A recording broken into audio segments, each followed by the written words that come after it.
So we have our Soul Discovery Summit coming up. And Kathleen, Troy, and I were talking about what we'd like for people to get out of the summit, what we'd like people to receive and experience. And both of us agreed that we really would love for people to create Kripalu at home, basically, create a retreat experience for themselves wherever they are, right? So that's something that I'm missing terribly, getting to run off and have that type of experience.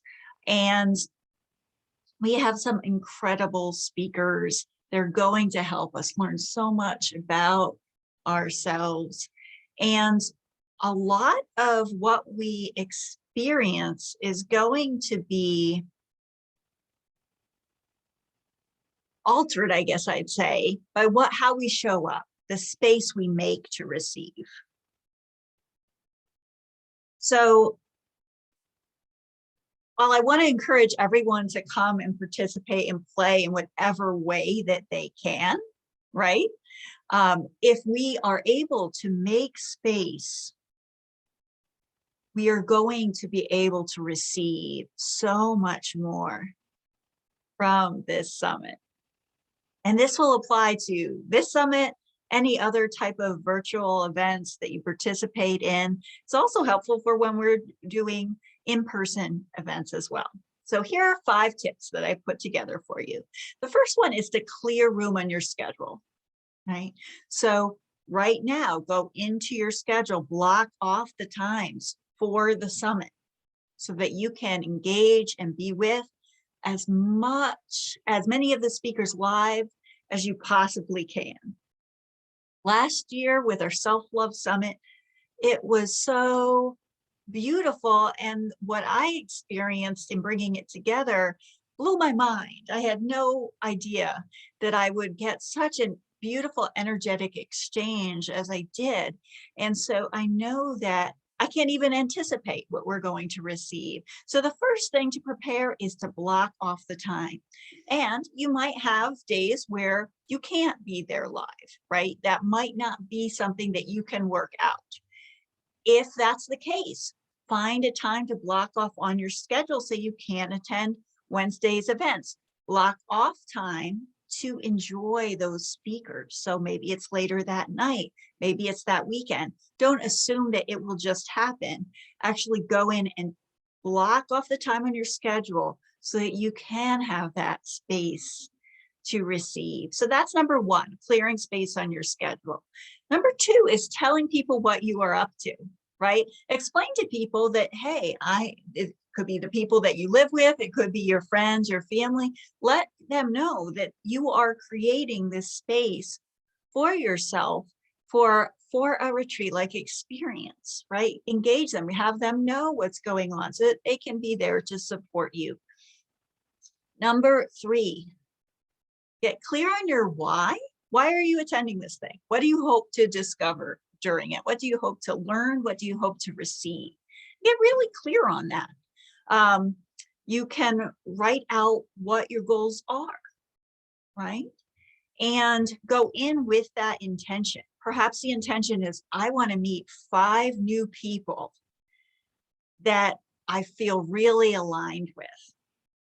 Or it might be, I want to learn more about my human design and how that plays out in my life.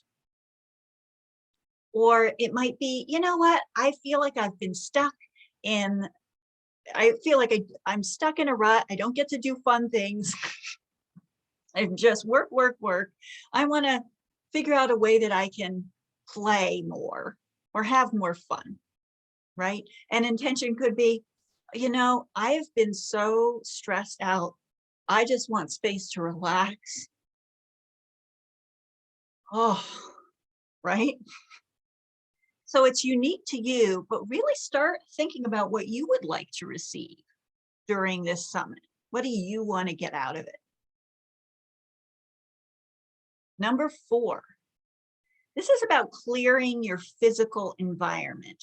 creating a space. Think about what room in your house you would like to set up for the summit, and then actually set that up, right? So you can clear the space, move out things that might stress you out. And if you have any piles in there, move them out.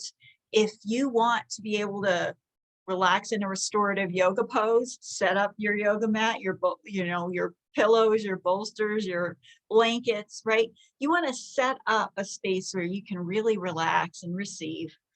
And also, if there's anything in that you might want to bring in and set up to have with you, if you have any like special rocks that you like, or if you want to have some essential oils that help you, calm the nerves or get more centered, you could have those there.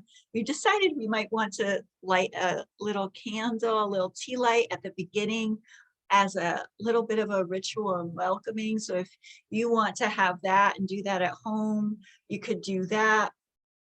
And this is another thing that goes along with what Kathleen Troy is going to be doing. So she's going to be doing a little bit of a show and tell of a gift that someone has given you, or a gift that you have given yourself.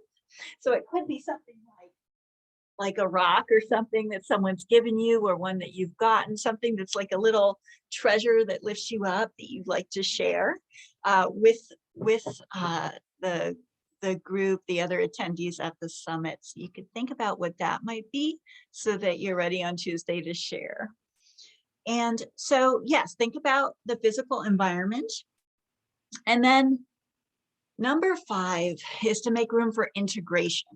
I know something that would happen to me when I would go, when I first went to Kripalu for the first few times, I would come back and my kids were little then, and it was just really jarring to come back home. And I would get so mad at myself. I'd say, oh, I went away. I had this time off. I should be in a better mood when I came back. But this is something that actually is normal. We need to have some space to integrate the things that we've learned to, sometimes we receive learning or experiences. We have some awarenesses after the fact. And there's a lot of energy exchanged during the course of the summit or a retreat. So you might just need some time to like space out and relax. I know at that time when I first, these were the first retreats I'd ever gone on. When I went away to Kripalu for them and came back, I ended up talking with my then husband and saying, hey, when I come back, could you have, can you still be in charge of the kids for a little bit longer? Could I have the rest of that day to kind of like decompress? And so he got on board with that. And so he was still, I could enjoy being with them, but he was still helping with some of the things needed for the rest of that day. So I had some more time to just kind of settle in and to kind of transition back into home, and also to integrate what I've learned, right? So see how you can create that space for yourself in this instance too, because we're virtual. We are doing this in a different way, but we can still create this same type retreat experience for ourselves. In some cases, it's actually even sweeter because we're home. We can set this all up beforehand. We can not have the travel back and forth that can kind of jar us before and after retreats. So we can get really cozy where we are. And as I think it's Marie Forleo, right? She says, everything's figure-outable, right? So this might feel impossible, and everything is figure-outable. So it might be asking for other people to help you in certain ways, clearing space, setting things aside, and just knowing that you're going to work on them later. But I encourage you to give yourself this gift of space, time, a space to just totally relax and receive, and be open to, yes, having a goal going in, but be open to receiving something that you had no idea you would receive during this time. Let's take one breath together. Take a deep breath in and a deep breath out. And think about what you would like to receive during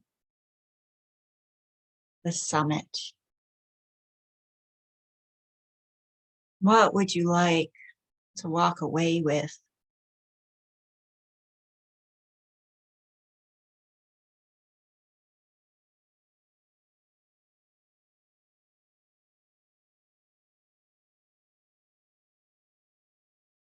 Take a few moments to write that down.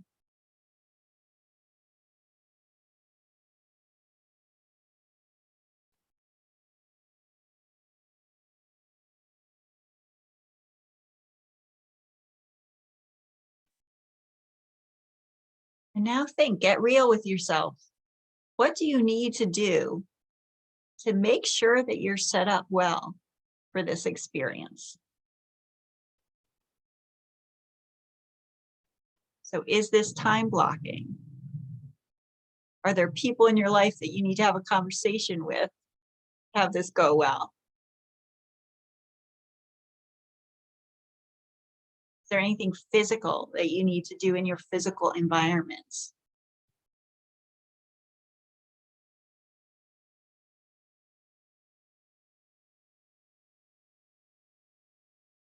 Take a few moments to jot those down, those unique things for you that would help this experience go really well for you.